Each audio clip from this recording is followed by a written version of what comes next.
The difference between successful people and normal people is the successful people didn't quit when it got hard. He says, first episode, David Feldman. I'm like, bro, you're crazy. I would rather make 50k a year working 80 hours a week for myself than making 100k a year working 48 hours a week for someone else.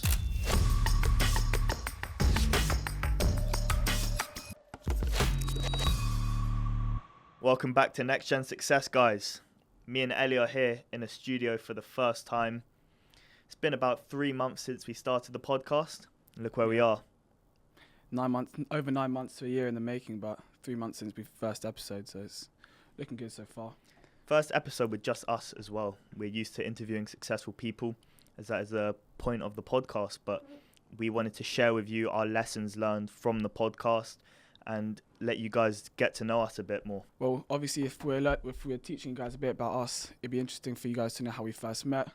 Originally, our grandparents were in Iraq, moved to multiple different countries, both of them ended up in England, ended up being friendly. My father was in school with his mum, and then I guess the same thing happened with us. We ended up being in school year 7 through to year 11, since I felt my GCSEs didn't go very well. Dropped out of school, but we're still friends. We're still working on shit together. We took our separate ways for a little bit of time and came back together, a bit different people, but better in ourselves. Exactly. So, I mean, throughout our school lives, we kind of started off as fat bastards. Yeah. I didn't start off as one. I became one, but... You became a fat bastard. Probably my fault because you were influenced by me a bit, maybe. A little bit. I think it was too much of Warzone in lockdown. Too much of Warzone. So, yeah, we were both proper fat. And then, I guess... I kind of had a mindset shift, you did as well, and I went and I locked in. I remember everyone was revising for exams, and I just went and locked in for a couple months. You locked in, you lost like, how much, 15 kilos, and then put on double afterwards. No, this was lockdown. But you lost weight the first time. The first time I lost weight, I lost 15 kilos, put on 30. Yeah. Second time I lost weight, I lost 35 in the space of like 4 months. Yeah, that's crazy. I mean, I was flipping huge. I literally looked like Baymax. I was good. Lockdown started, I got stuck on the games. I was staying in my room eating like a pig, and then just ballooned on from there. I mean, still obviously got some way to go, but working on it. Yeah, well, I always say that everything I do is to the best. I do everything 100%. So if I want to be the best fat fuck out there, I'll be the best fat fuck. I was the best at GTA. Like, I leveled up my character. My character was a millionaire. I had every car in the game. I was absolutely stacked.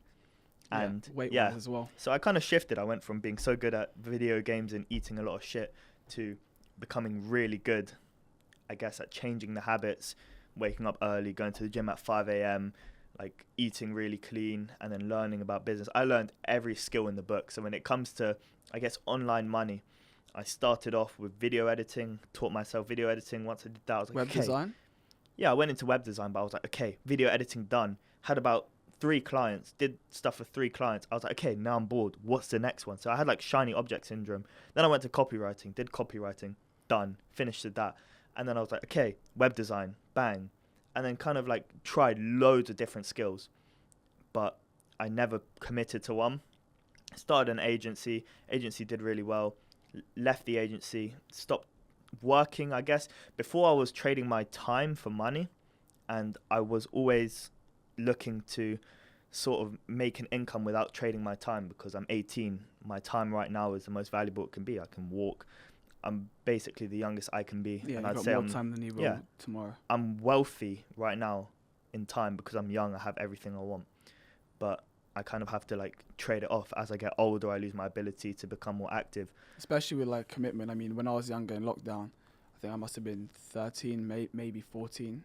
No, I must have been a bit earlier then. I was thinking of learning how to trade like stocks and all that stuff, like Forex, stocks. And I wish I carried on, because then I would have been so much better now, especially all these crypto shit coins and all those different things you can trade, commodities and everything. I think it would have been so much more worth it, because that would be like 4+ years of experience. But instead I decided to forget about it, start doing other stuff, gaming and all that. If I would have really locked in and then focused on that, I think that would have been like a good bit of money I could have made. But you never know. If I did it then, maybe I wouldn't have been so successful, different mindset. But that's a big problem with people today. They don't commit to something. Even when it comes to sports, you'll see these kids, 14, 15, 16, 17, like scouted for football teams, and then they just start going partying, drinking, just neglecting something that could be like a huge part of their future for girls and alcohol and partying and all this stuff, and even school. There's so many people that went to school with us that could have been like really high level footballers or I don't know, basketball players, if that's very possible in England. But instead of that, they just like, oh, you know what? Forget the football, forget what I really want to be. Let me just focus on my GCSEs and my A levels. But I feel like people that focus on that stuff is like, that's only the backup plan for your original plan. The original plan isn't just to work a 9 to 5, but to get to a good 9 to 5 is what the grades you're going to do, the grades you're going to get at school are going to give you. But I think, fuck that. Fuck school, forget all that. If you really try your hardest, you will succeed. If you try your hardest in every possible way, put 110% of your effort in, all your time, you will succeed. If you really wanted to be a footballer, you could. If you really wanted to be a hockey player, Formula One driver, businessman, you will. But you have to put the effort in. And if you don't put the effort in, you're not going to get the reward, especially if you're just wasting your time at school. I know it's controversial, but that's my personal belief. Right, exactly. And like, if you failed, you didn't try your best, because like failure isn't the end. Failure is just a lesson, and you continue to grow till you succeed. That's the difference between the people who are successful now. I mean, we've interviewed loads of successful people, and what every single one of them said that the difference between successful people and normal people is the successful people didn't quit when it got hard. Yeah, I mean, they just didn't quit. I mean, not trying your best is I can prove it myself. I failed most of my GCSEs. I passed half, no, just under half. I failed my English GCSE 3 times, which is diabolical. After that, I just decided to drop out of school. But I'm sure if I really, like, I'm dyslexic, yeah, I can use it as an excuse. If I really tried my hardest, I would have passed it. But the part of me not trying my hardest, I just didn't see it as, I didn't see a point in doing it. I didn't see a point in doing it. Why am I learning about Shakespeare in 2023, 2024? This is all outdated stuff. I didn't see the benefit of learning it. I could have passed it if I really tried my hardest, but I just didn't see the benefit in certain subjects, especially English. Yeah, I feel like I wasted a lot of my time in school, because I would, like, the whole being in school took a lot of my time up. I mean, I was doing things outside of school all the time, but the whole thing of being in school for 8 hours, being around people who just weren't like-minded like me, and that kind of changed ever since we started the podcast, because I started to prioritize the podcast, fuck school off, travel in the middle of A levels and just before to Italy to build this podcast, which we are on right now. And yeah, I just think, do the shit that you want to do, not because someone else told you to do it. Yeah, I mean, especially your parents. Your parents may want you to be a lawyer, a doctor, all this nonsense. But if you don't want to be that, don't do it. If you want to be an entrepreneur, if you want to be a trader, if you want, whatever you want to be, if that's what your heart is and that's what you desire, do that. Don't just do what makes other people happy and what makes your parents happy, even though you should care about their opinion. Yeah, but then some people like out there are just okay with being normal. Some people just want to be normal. So it's not for everyone. But if it is for you and you're watching this right now and you aspire to be successful, then chase your dreams. You may as well. You can't lose from it. And if you do lose, then fine. Because I would rather be I would rather make 50k a year working 80 hours a week and for myself than making 100k a year working 48 hours a week for someone else. Because even that 50k, you're still more free than you would be with double the money. It's all about the freedom. It's all about the freedom. And that's why I've actually never worked a job, like a proper job. I've done freelancing. I traded. And to be honest with you, I didn't like trading. I did it. I actually made profit. So I came out of trading and I more than doubled my money. But I admit it was just luck. And it kind of took me some time to reflect on myself and say, you know what? I'm not a good trader. I'm a shit trader. I just got lucky. So I pulled my money out and I was like, fuck trading. Because if you want to be good at trading, you got to work like 12 hours a day. Spend the time. You spend the time because you're competing with so many other people who want to trade. And the competition is people all over the world. Yeah, you're competing with people 100 and even 1,000 times your money and experience and the power. You almost have no chance. But if you really try hardest, you'll be able to trade and you'll do it. There's plenty of examples of people like one of our friends, Maritz Nia. I mean, he's doing great. Yeah, absolutely. He went into the crypto space. He works really hard. I mean, when we met him, he was literally on his phone 24/7 just working. Yeah. While we're at press conferences, he's making thousands, tens to hundreds of thousands. It's insane. And he's only 1 year older than us, but just shows you how far locking in can really take you. But talking about school, it's hard to find people with similar interests to you, not only hobby-wise, but what you aspire to be. Like Ariel, right? I'm a big believer in this. Don't have like loads of friends. Have like key friends that you can really trust. So like 4 friends instead of like a whole friend group that don't really care about you. I've got a few friends that I consider like brothers. But out of those, I love them. But Ariel was the one that really, me and him had like very similar mindset when it came to money and work and everything. And I think that's helped us with the podcast and everything else in life. Yeah, but don't get it confused for us being similar as people, because we're not similar people. We're actually very different. I mean, I always say Ellie is amazing with his intuition, so I always trust his intuition whenever we meet people together.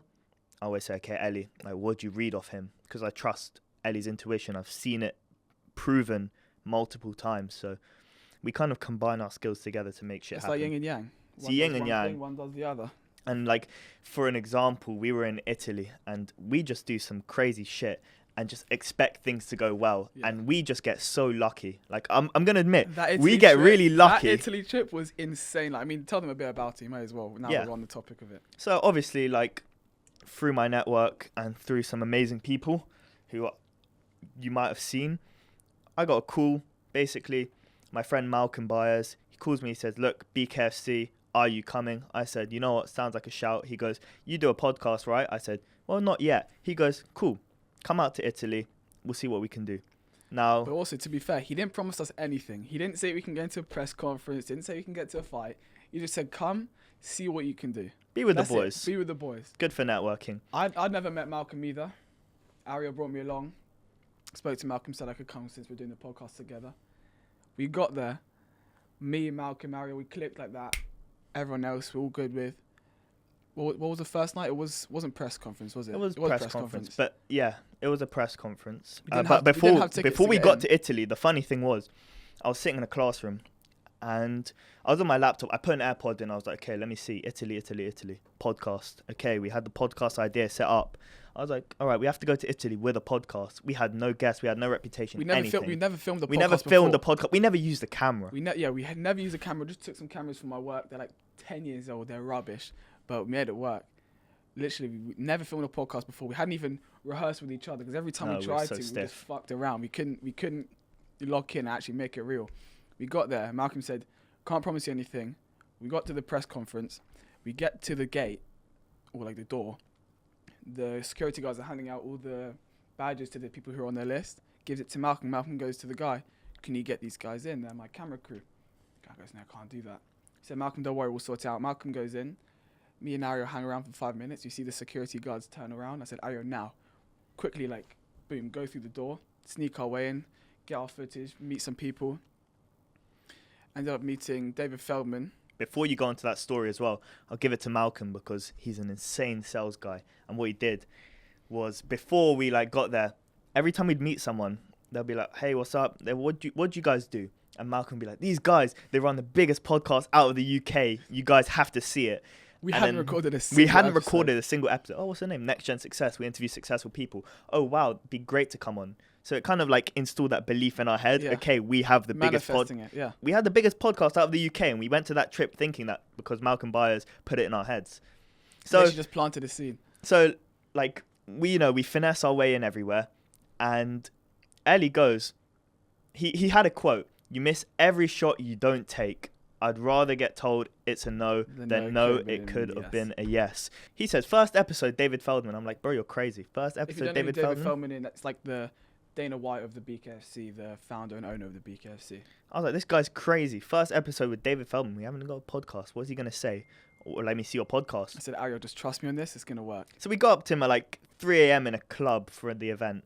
And I think he's drunk. We went up to him before, actually, because we went up to him at the press conference. Malcolm introduced us to him. We told him we had a podcast, all these different things.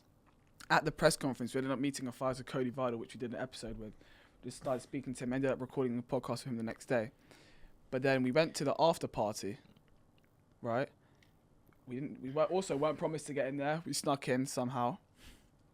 It's on the vlog, you can see it. It's like 3 a.m. The guy's not drunk, but he's obviously had a little bit to drink. I go, Ariel, he's there, let's go. He's like, fuck it. Just go up to him. Blah, blah, blah, blah, blah. David, do you want to hop on the pod? He goes, yeah, sure, guys, tomorrow at this 12:30. 12:30. It was like 3 a.m. He goes, 12:30. bam, we know we got a podcast with David Feldman locked in. Next day we get there, he's turned up, whatever. We didn't even set up. Like, we were literally setting up the cameras and plugging in the equipment as he walks into the room. It was insane. one camera died. We had the whole didn't balagan. Yeah. Mental. And we never used the camera. I didn't even know how to click record. Luckily, some of his guys were there. They were working the camera while we were recording. If they weren't there, then we would have only had like 5 minutes of footage. Yeah. If they didn't restart, we could have messed up. But you learn by throwing yourself into the deep end. So you have to throw yourself into the deep end. Figure sometimes. out how to swim. Start now, get perfect later. I know. Like, there's a lot of people now that believe, okay, before you start a business, you should read loads of books. You should gain experience or whatever. Learn first. They say that. Work in a company first and go out and start your own. But I'm all about start now, get perfect later. We started this podcast. Still not perfect. We'll get there eventually. Exactly. Like, if you watch our first episode, me and Ellie didn't know what we were doing. But like, as we're going on, he thought we did. David thought we did. He thought we did. After the episode, we only recorded for like 25, maybe 30 minutes. We started speaking to him. Whether at the end we go, Ariel goes, David. I was like, oh fuck, here we go, because he thought what Malcolm said, that we had a very established podcast, biggest one of the UK, all this stuff. I said to him, David, you're our first podcast guest. He goes, what? No way. Didn't even realise. Ended up speaking to an associate of his later and saying how she thought how surprised David was and how he thought that we had multiple episodes because of the way we spoke. If you look back on the episode, not the best by any means, but I guess he thought we were better than we were. Yeah, absolutely. And something I took from the David Feldman podcast that really stuck with me, he said, embrace the risk. So he says, a significant risk is necessary for a significant reward. And plan B is plan A. And plan B is plan A. So, like, there's no plan B. Like, I was in school, I had exams, like, the next week. I didn't revise for the exams. I didn't plan on passing them. I was going to make my mum happy, but I was going to sit the exams. Whatever happens, happens. I'm not going to university anyway. So it didn't make a difference in my life when I got the results. I got good results. Yeah, that's why I never understood why I even stayed at school. I mean, my story with school was, my father, he's done quite well for himself.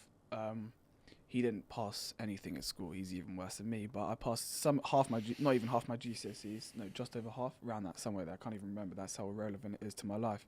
But then I went to college, wanted to do business. Didn't let me because didn't have the GCSEs for it. Did some BS sports science. Did that for 1 year. That was year 12. Year 13, started doing business, right? Me and Ariel were like, let's go to Israel. Before I'd even started that school year 13, I took the first 2 weeks off. Yeah, I fucked you up. Me and Ariel just had a good time in Israel, came back after missing the first 2 weeks, and my teacher's like, where are you? These first 2 weeks are the most critical part. This is where you learn everything for the year, blah, blah, blah, a bunch of nonsense I didn't give a damn about. I come into school, I'm in a class full of retards. When I say retard, I mean, these guys are like idiots. Again, the teacher gives us the assignment that I'm already late for. He gives us 3 weeks to do it. It's like coursework based, 3 weeks. I finish this assignment in under a week, get the top grade, and while other people haven't even finished it in 3 weeks. I'm sitting there like, what am I doing? Right? These kids are failing. They had 3 weeks to do it. I've done it in like 4 or 5 days. Do that for another 2-3 months. The head of business in my college came and said to me, pulled me out of class, like, why are you here? So what do you mean, why am I here? I'm not even 18 yet, because in England you have to stay in school till you're 18. I said, I'm still 17. He goes, well, there's ways around it. She ended up telling me how to leave school, which is like unheard of in the UK, a teacher telling you a way to leave school. I pitched it to my dad. He said, yeah, sure, don't mind. Left school a week later. Ariel's still in school. He sent it, just like, you know what, Italy's coming up. Got my A-levels, who cares anyway, we'll just take time off, send in Italy and see how it goes. Which I thought was quite crazy for me, considering your parents wanted you to have. Bro, yeah, I was like, I didn't even tell my parents I was going to these places, so I'd book it myself. My parents didn't even know we had a podcast for like 6-7 months. Yeah. Bro, I didn't tell no one. I was just like, yeah, I'm going. I told my parents like a week before I went to Italy. It was all booked before. I booked it in class, so the teacher's like talking, whatever. I've got my AirPods in, I booked the trip, whatever. Ellie, yeah, we're booked, we're going to Italy. Ellie's like, cool. Whatever. I didn't even tell my dad till 2 days before we left. And he goes, why are you going to Italy? I said, I have a podcast. I go, what are you talking about, podcast? He goes, yeah. I said, no time to explain. I said, no time to explain. Me and Ari, we've been working on a podcast for like 8 months.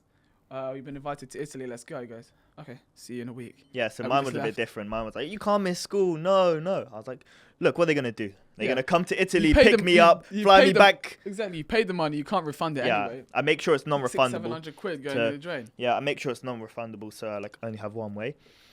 But Another thing I learned from David Feldman as well, he said when you're dealing with critics, I mean, David's like experience, people were saying he's never going to start the BKFC, it's never going to get legalized.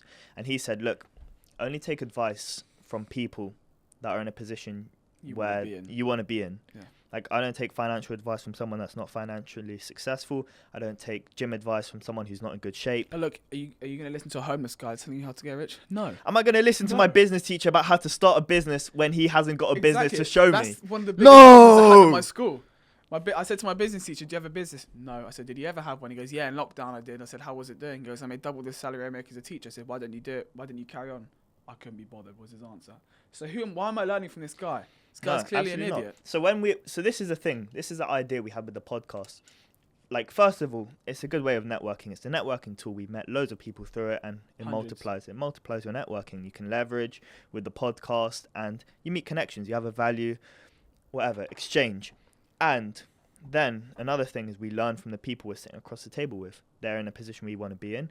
We're on this journey to become successful. So we speak to them, we hear from them, we learn, and we take action depending on what they say.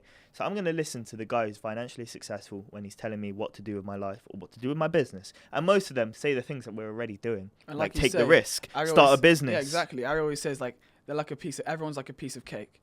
You may not like every slice, but you take a bit from this one and a bit from that one and a bit from another one, and then you create your own one. You take the positive and the negative. I mean, you have to listen to the negative to see where you're going wrong and where they're going wrong. But you take the positive bits from everyone, you put it together, and you create one for yourself and create what you like and what you believe in, if you want to explain more on that. Yeah, pretty much. Like, I couldn't say it better myself. You want to just pick out from people that you like and create your own version of the man you want to be. And I think it's very important to have, like, many different people to have traits that you like. But another thing, David Feldman also said, like, to really understand your true self, you have to deal with adversity, because your true self is only revealed when you're in hard times. So yeah, let's see, when you throw yourself in deep waters, then you really know how you're going to perform. Yeah, you're going to see if you can swim. High stress situations. Stress is good for you because stress forces you to perform. It's the same with, let's say, Italy. Like, bro, we took kind of long to set up the podcast. We didn't, like, take action until we had flights to Italy booked and we had to make a podcast. Yeah. Okay, until now we have to sort everything out. Until there was fire on our ass, we weren't really doing much. Until there's fire on your ass. Dilly-dallying around. We're like, oh, shit, we got to go to Italy in a week. We're filming. What are we going to do? Exactly, and this is a thing as well. The most important thing for growth, I would say, is putting yourself in an uncomfortable situation, because that's when you really grow. When you're uncomfortable, that's where growth happens. Let's say you're in the gym, you want to build muscle. You break down the muscle first, and then it builds itself back up. You're not going to build muscle from going on the treadmill. So you're not going to grow when you're in a comfortable situation. For example, living with your parents, being in university with a student loan. And living with your parents is fine if it can help you with your financial situation, because you may not be paying certain bills or bills at all, and then you can help them. But yeah, truly, having more independence and living on your own will put your back against the wall and force you to do better. Yeah, I think with that, doing it with somebody else will help 1,000x. Like me and you, we're doing this together. If I'm doing bad, I'm gonna feel bad for you because you're pulling more weight, and vice versa. And I think this is accountability now. It's accountability. Holding each other accountable. I think that's somewhere where me and Ariel really helped each other, since we have a very similar mindset when it comes to this sort of thing. And that's important for anyone watching, to find a friend that you can learn with and create something with and have a similar mindset to. Not a friend you're just going to go there and sit and smoke weed with and waste time drinking and partying. Someone that you can really lock in with and do something productive and create something together. I think it's very important also to create just like a legacy for yourself. Two things. Get uncomfortable. Accountability. Yeah. You need to be uncomfortable to grow. I mean, I wasn't like taking action in the gym until it was uncomfortable, until I was going at 5 a.m. alone. I was scared to walk to the gym because it was dark. But you had to be uncomfortable. Now I'm not scared of anything. I used to be scared of absolutely everything. The only way to solve it was to put myself in a situation. I've got a fear of heights. What's the highest thing that I can jump off of? Yeah, let me go to China and jump off a building or something like that. But then again, like accountability partner, have someone there who's going to tell you the hard truth. Ellie's not going to sugarcoat. He's not going to tell me I'm doing great when I'm not.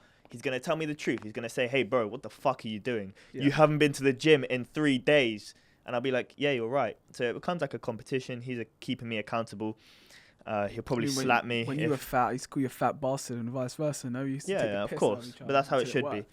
You know, girls, they don't tell their friends they're Yeah, ugly. they have some fat friend that's like 60 something, 70 The kilos. Lizzo effect. Oh, you look beautiful. You look gorgeous. Slim waist. No, you don't. You look like a moving fridge. Don't lie to your friend. That's being a shit friend. That's being lying a shit friend. Lying to your friend and telling them they look good when they don't is the worst thing you can do as a friend. Ariel would much rather me say, Ariel, you look like shit, and then him actually end up looking good than me saying, oh, Ariel, yeah, 110 kilos. You look great, man. Don't need to do anything. Screw that, bro. Body Just positivity. Be honest. Honesty Again, is the best policy. Again, like when you're comfortable in your own body, you're not going to improve. So if you, like this whole thing now with the modern day is everyone believes, okay, yeah, you have to be body positivity. But if you're happy with your body right now, you're not going to improve. So you need to be unhappy. I was unhappy with the shape. Ellie was unhappy with his condition of his physical condition. So he had to make a change. Immediate action had to be taken. That's it. I want to move on to success. Kind of like how I would define success. Success isn't just financial. No. You have to be successful in every metric. And when I say that, you might think it's crazy analogy, but in GTA, you have your stats. You have to max out your stats. You have to do everything. So I want to max Live my life stats. as a game. It'll become more fun anyway. Yeah.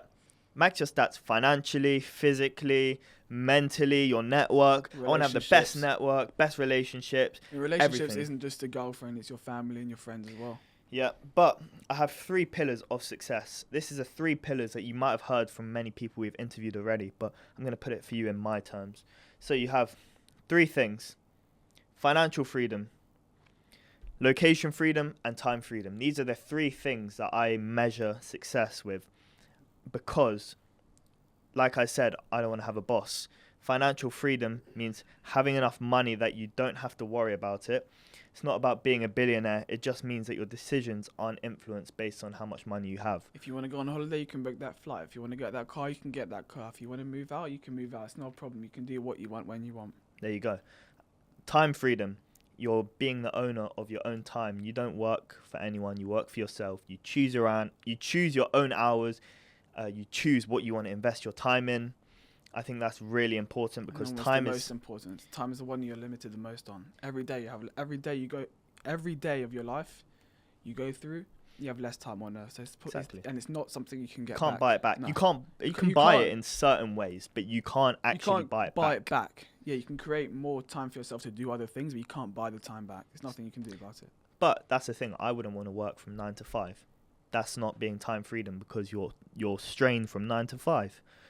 Then location freedom. This is one of my favorite ones because I love to travel. This is definitely your favorite. This is definitely my favorite, but I like this online money. You're allowed to travel, be wherever you want to be in the world.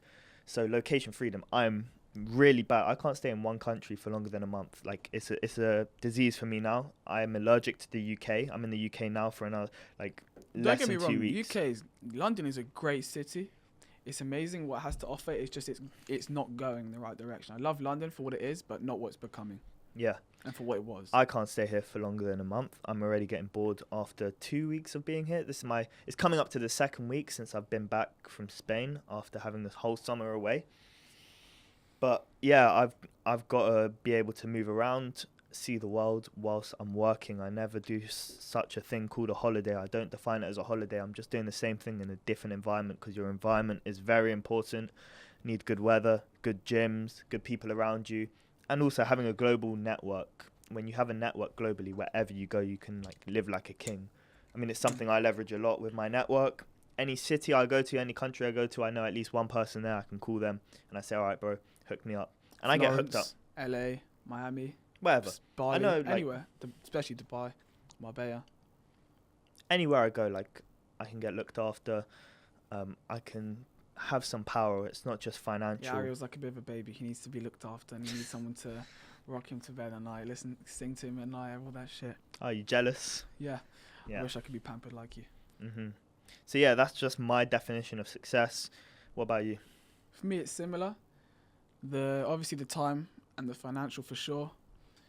Travel, I do like to travel, don't get me wrong. I may not like to travel as much as Ariel. I'm happy to be in one place for a few months instead of multiple places for a couple of weeks. I'd be happy to be in London, Marbella, Dubai, Miami for a few months every year instead of going to 10 different countries for a week. But for me, probably the second biggest or the biggest is relationships. What's the point of having all this money and all this time if you can't enjoy it with someone else? I wouldn't want to be a billionaire with no family, no friends to share with, because it just becomes pointless. It's pointless. There's no point of it. I think, like Ariel said about the make 50 grand work for yourself or make 100 grand working for someone else, I'd much rather have less money but enjoy it, the process, enjoy what I've created with other people than just have it on my own. I think that's definitely a key, having good relationships. Mm-hmm. And like I said earlier, it's not just a girlfriend. It's having good friends around you, ones that you can always rely on. If you need something at 3 in the morning, call them, boom, you hear them leaving the house. Jet friends. Family. I got kidnapped. Let's say I get kidnapped because I'm taking a trip to Lebanon or something, and I'm landing in Lebanon the next few hours. Very simple as that. Yeah, like I'm gonna go to Lebanon and I'm gonna get kidnapped by Hezbollah or something, and I'm gonna call Ellie. Yeah, Ellie, they kidnapped me. Like, bro, I need the next jet out of here. And Ellie's like, no Don't problem. I'll make sure the jet's sorted for you and you're flying out. Yeah, and then take care of your friends and make sure they take care of you as well. Like Harry likes to be pampered, and then family. Make sure you have a good relationship with your family, because it's such a shame. I know so many people, and firsthand, I know people who aren't close with their family, their brothers, their sisters, their mum, their dad. Those are the people who you grow up with. Take care of them, and they will take care of you. And make sure you have a good relationship with them, because your kids are going to be their nephews. Your parents are going to be your kids' grandparents. You know, you're only going to lose if you're bad with your family. There's no positive of being bad with them. There's only positive being good with them. You get what I'm trying to say? You know what I like a lot about this podcast? With the whole global connections thing and the fact that I love to travel is I can film this podcast. We can film this podcast anywhere in the world. So let's just like give them an update. So we filmed podcasts in Italy. We filmed podcasts in Marbella. And London. We filmed in London. Where are we going next? Well, apart from me going to Cyprus quickly for a few days, in like the next few days, in like a week and a half, me and Ellie were flying to China. We're going to check up what's going on in China because it's funny. Like, we're going to Bali anyway, so we might as well stop off in China, see what the city has to offer. Maybe create a vlog out of it. You guys will see. May as well. We're going to Bali. We're going to have some guests set up. I've got my mentor we'll be in Bali there. for a couple of weeks and then send it in Thailand. But we got podcast guests set up in Bali. So we're going to film in Bali, have a good vlog there as well, enjoy the lifestyle, see what it has to offer, carry on working from there. Yeah, when we say Thailand and Bali, we don't mean like these other kids who just go there to smoke weed and party and all this dumb stuff. Like, we're going to be there, going to lock in. Yeah, we'll go to party a little bit at the end or the beginning. We'll see. But then also in Thailand, we're going mainly Thailand's for the training. Obviously, if you don't know, there's a lot of Thai boxing out there. That's where it's from, Muay Thai. I've been doing it for a good 3.5 years now. Ariel, how long have you been doing it? 2 years? I'm not even counting. I'm just going to fucking elbow someone in the head. I'd say about 2 years. It's about time we go to Thailand and train properly for a month while working out there. It'd be good. Sawadee, nak moi. Chok di Ellie. I don't know what that means. It means good luck. Yeah, I'm going to splatter your face on the canvas. You wish, bro. You wish. One day you'll be able to, but my legs and arms would have to break first. Okay. So, yeah, Bali. We've got a one-way flight to Bali. No accommodation booked yet. We should probably get that done after this podcast. That'd be a good idea.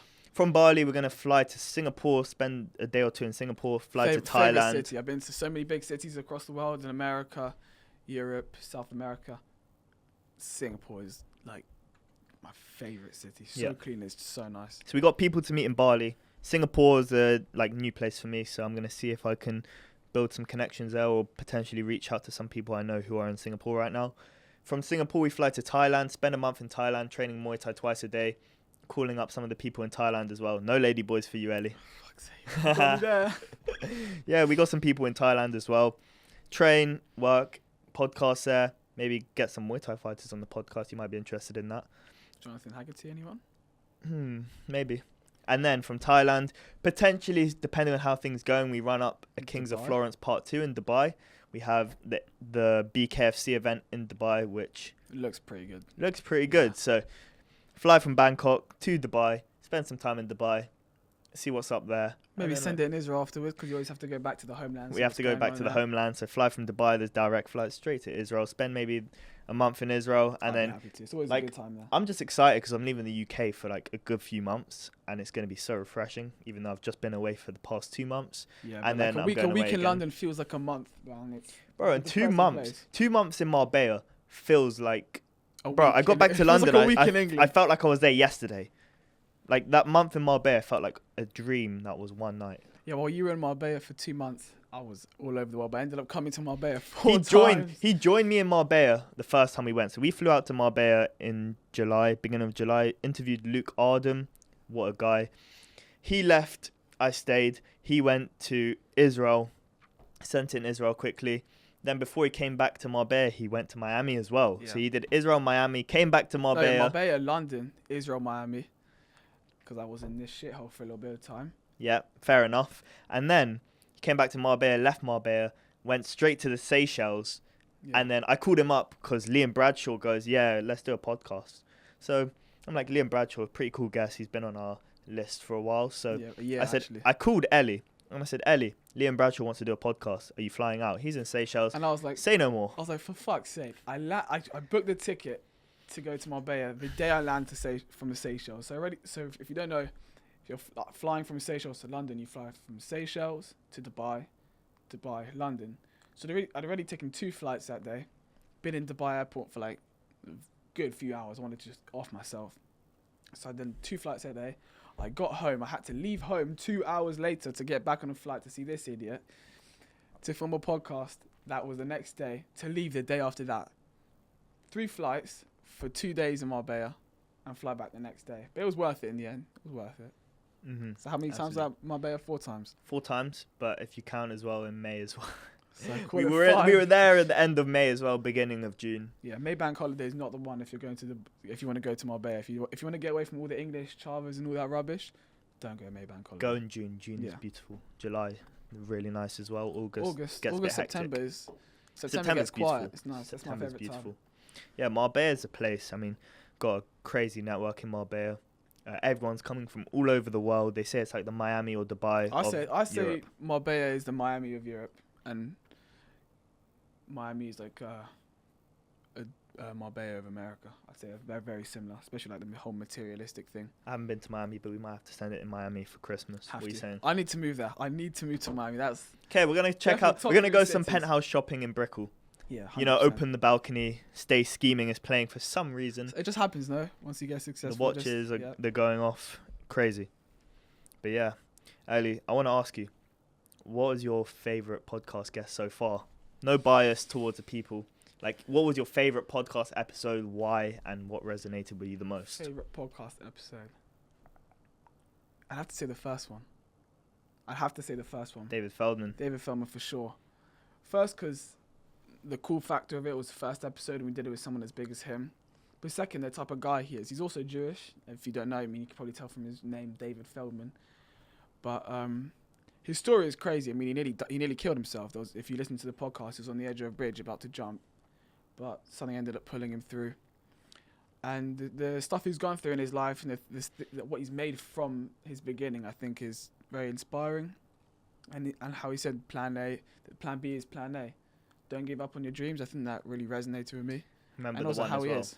Remember he said the importance of a supporting circle, people around you. Yeah. I'd rather have 4 quarters than 100 pennies. Yeah.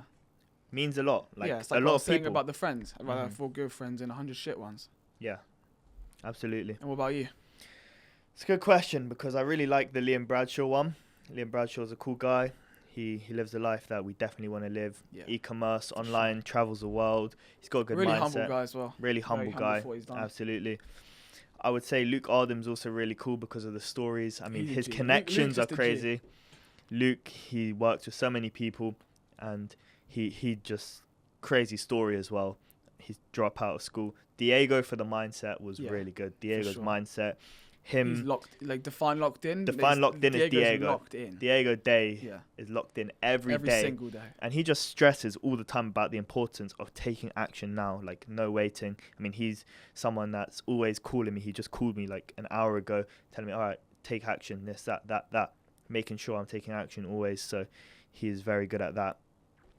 But my favorite? Actually, to be fair, might have to cut this bit out, but my real favourite one is You Know Who. We haven't released it yet, and I really want that one to come out. But that guy is, I want to say crazy, but he's just dropping knowledge in that one episode. I really want to release it. Maybe if we made a paid subscription one day where you have to pay to listen to like certain episodes. That is an insane podcast. The stuff I heard this guy say is never before. It's as if I was speaking to an alien. Don't know what you feel about him. Yeah, my mum was pretty blown. Yeah. Fair. Yeah, for sure. That would be cool. Yeah, but guys, we do these podcasts because it's a passion. It's something that we enjoy. I mean, I didn't want to start a podcast. This guy did. But I always thought it's cool to talk to successful people. Well, originally, we didn't want to start a podcast. We went to Rob Moore's Money Summit. That's why it's cool, right? You went to the Money Summit. If you don't know who he is, he's like a big entrepreneur in England. He's a businessman, property, all that stuff. But every few months, he does like a business seminar where you come, you pay for a ticket. It's not very high. It's like 20-something quid. You sit there and he has different speakers come and speak, and obviously they're trying to sell their course at the end. Some of them in 60, 30, 40,000 pounds for the course. But he has a podcast himself, The Disruptors. And the people that help him run it were on stage as well. Kane and who's the other guy? Ash. Kane and Ash, my bad. And I was just listening to it, and I was like, I said to Ariel after, I looked at him, because these guys have been speaking for like 2-3 hours, like, can you make a podcast? He's like, yeah, why I not? said, the fuck? Podcast? We're not nerds. And then I was like, I said to him, it's not the worst idea. I mean, it's not gonna make us rich. So if we're going to start a podcast, we're going to have the best success podcast out of the UK. 2 17-year-olds at the time, now at 18, having a podcast where we travel the world, meet successful people, network with them, learn from them. I mean, being around successful people is going to lead to your success. And vice also, versa. If you're hanging around with shit people, you're going to smell like shit. yeah, like, I'll be honest. We're going to become successful either way, whether we have this podcast or not. But Yeah. why not document the journey? Yeah, that's the whole thing. It's like creating law. You know, it's like your dad tells you stories of all these things he's done, but they can never show you photos because obviously it was a long time ago. But I feel like when I have kids one day, hopefully, it'd be cool for them to see like me now, whereas for me when I was like 30, 40, just the whole thing. And I think the same for Ariel. It's just cool to like look back on where I started. Yeah, absolutely. Speaking to my future self there, that'd be quite cool to watch back in 20 years. But I think my future self is shitting on me right now, like talking hella shit about me. Yeah, 100%. Sing there, trying to shit about each other in the past, but have to Not a start bad somewhere. thing. Have to start somewhere. Yeah, I'm looking up to my future self now, like, bro. We're not Talk the to me, same what people can I we do were now? 2 years ago. Imagine in 10. No, bro, I'm chatting so much shit about myself 2 years ago. 2 years ago, bro, we were proper idiots, man. Proper dickheads. Degenerates. But yeah. Ellie, tell them about the story of one time where you drank a bit too much alcohol and why you don't drink alcohol anymore as much. As much. As well. I do drink every now and then. It's not like a weekly thing. I'm not a fucking alcoholic. It's like every few months if I'm at a party or something. But first time I went to Manchester, me and Ariel, how long is it? A year? Just a year and a bit. Year and a half ago. I can handle my drink, but this one night, it's a Jewish festival. You're meant to get drunk. Purim, if you didn't know. We started drinking in Manchester. I can't stand Manchester. I just have to throw that out there. Not for me. First time there, didn't get the best view on it, but you'll see why. So we're chilling, we're drinking. Let me just say, Manchester's a toilet. I don't care. Manchester's shitter than London. Man, for me, anywhere in England that's not London is shit, but it's just a personal thing. So we're in Manchester with all these Jewish guys, just drinking, having fun. Get a little bit too drunk, and I'm with me and Ariel, a very close friend of ours, Theo, had a girlfriend at the time. We lived in Manchester. When I tell you the streets were swarming, it was like a block party, just full of Jews dressed up like idiots. We're walking down, and it's like a very small pavement, about a foot. And behind the pavement, you have the road, small pavement about this big, and then like a wall. Just walking with his girlfriend, just speaking, first time we met. Theo was just behind us. We're actually trying to find Theo because he ran off. I see some car pull up, right? Turns into me. He's like that far away. I look at him, look up, look down. I see the car move forward. And what the fuck? What's going on here? Now he's like here. And he goes one more time over my leg. Like, holy shit, what the fuck is this guy doing? So I pull my leg out from under the car and I just boot his light, the front right light. His car. And I'm drunk as shit. I can barely stand straight. That's probably why I did this dumb shit. I'm moving like this, like some idiot. And then the one thing these guys told me when I first went to Manchester, don't mess with this certain family because there's like 14 of these brothers, aged 40 to like 10 or something. The majority of them in their 20s and 30s. And what I didn't realise was, the reason that guy pulled up to where I was because that's exactly where his brothers were, like 5 of them. I'm standing in the middle of all the brothers. They've just seen me hit their older brother's car. I'm looking in the driver's seat. And I just see someone swing the door up and run out. So I'm like, oh shit. So I tried to go to the left. And I just feel one hand here. I'm like, oh no, here we go. Another hand on my right. And then one on like my back. Lift me up. They throw me down. I'm fucking trying to hit them. I'm too yacked. And then I just see a foot fly towards my face. I'm like, oh, it's the guy from the car. Bam! One foot to the tooth. Other brothers hit me in the head. Or maybe 2 of them, or 3. I'm on the floor like an idiot, getting punched in the head. And then I see another foot just come flying towards my teeth. And my mouth was like this. And he kicked the jaw back and broke this tooth right in half. Gone. All the inside of my bottom teeth. All in here. Gone. Fucking shattered the inside. And I'm walking around like homeless Bill with no teeth. And I was pissed, right? My friend Theo came, was like, what the hell? I found one of the brothers. I picked up this bottle of Malibu, this like empty bottle of Malibu, and I started running, like I went like this, I'm about to smash it over his head. My bro was like, don't do that. Grabbed my hand, took the bottle out of my hand and sorted it out with the guy. That's like, and then I went to a dentist, guy fixed my things, did everything. I mean, my teeth are quite good now, I'd like to say, better than they were before. And then, yeah, that's my story why you shouldn't drink too much. Like, if you're going to drink in moderation. Don't make it like a weekly occurrence.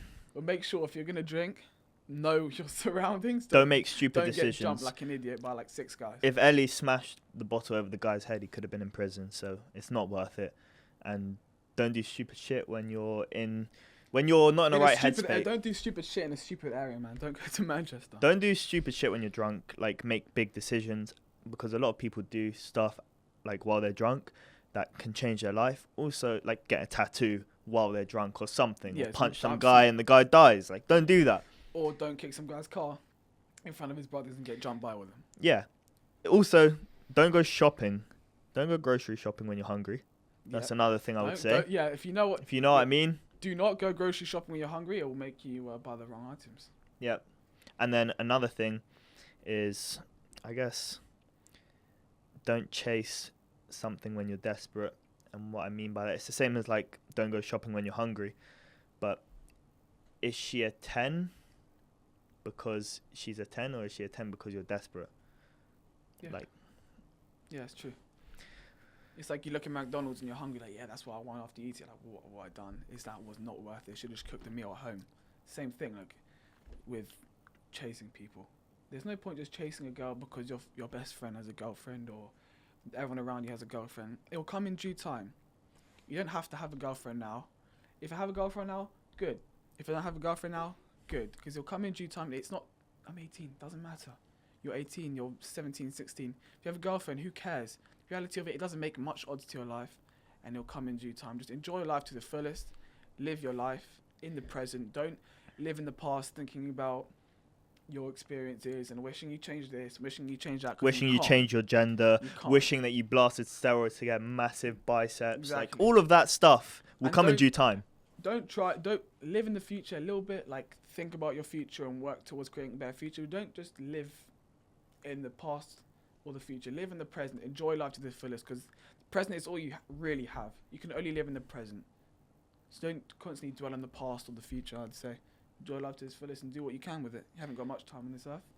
Who the fuck am I to give advice? I mean, I'm an 18-year-old kid. I'm just learning from other people, navigating my journey myself. So I'm not going to give you straight advice unless it's something... I'm not going to give you advice for something that I don't know. I'm going to give you financial advice if I'm in a position to do so. Or I can give you advice based on what I've been told by other financially successful people. And what you've seen through I've seen through my own like actions and my own experiences. So if like I'm giving you gym advice, it's because I used to be a fat fuck and I've gone to getting in shape. Or navigating my own business to say, or learning a new skill in this modern day. Okay, fine. Like, you're going to have people who are like 80 years old who have become really successful 60 years ago, but it's not the same now. So we're listening to a lot of young people nowadays. I mean, look at all these online money kids They're but you making don't so much money. don't All always the have to- adults are looking up to them exactly. for advice. Yeah, you don't have to compare yourself to them online as well, because you'll see some kids like Maritz Neo, a friend of ours. He's 19. He's driving a Ferrari. He's living their life of a billionaire 30 years ago. But you can't always compare yourself online because it may not be real. And also, just because they're doing it doesn't mean you have to do it. You can go on your own path, enjoy life. I would say It's not everything's competition. Strive to be as good as you can. But also, it's a myth like saying a man has to be successful and he has to get rich, because not everyone can be rich. That's why some people are rich and some people are poor. If everyone was rich, it wouldn't be a thing.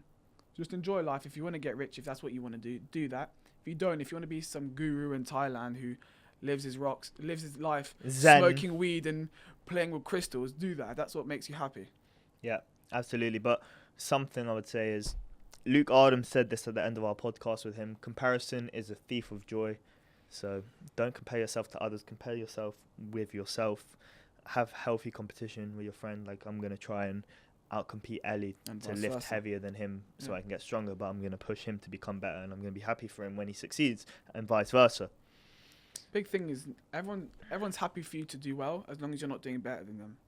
If Ariel makes double the money than I make, good. I'm happy for him to do better than me.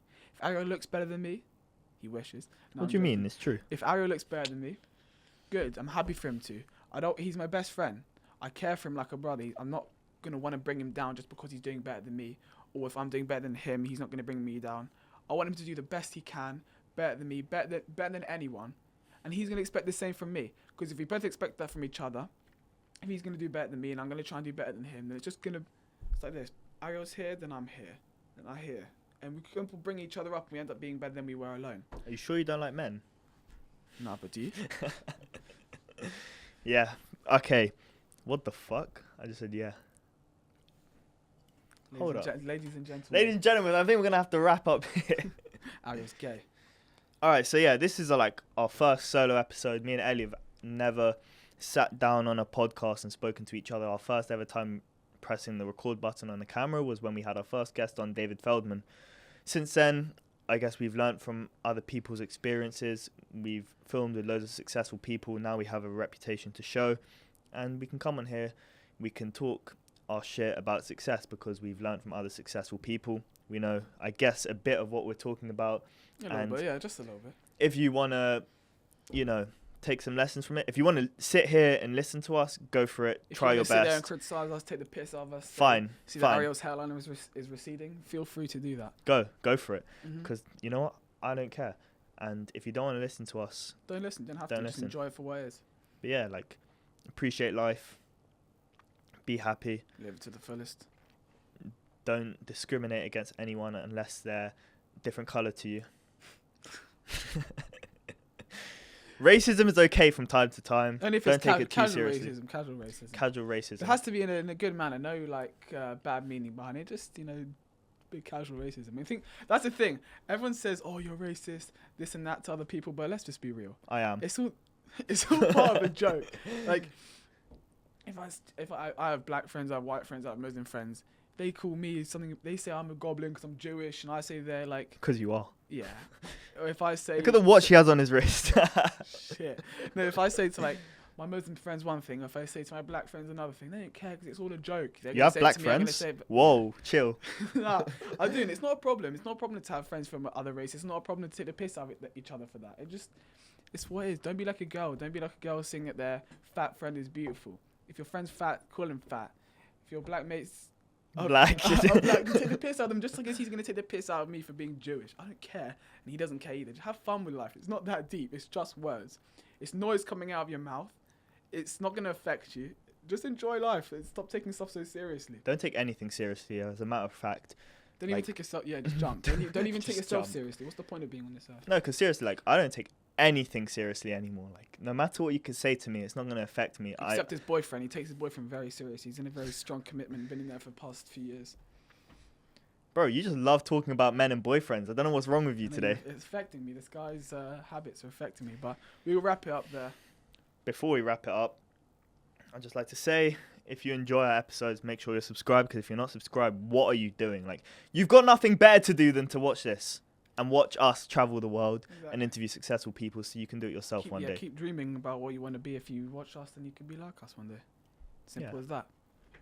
And yeah, follow, message us. Like, if you want to message us and like talk to us, go for it. If you have anyone that you know in whatever country you're in, just message us, tell us what country you're in, and if we're there, we're gonna come meet you and do something. Probably sure. elbow you in the face because we're gonna do Muay Thai camp. Yeah, And it just becomes a habit, you know, every now and then. Yeah, But yeah. Thank you guys. Thank you.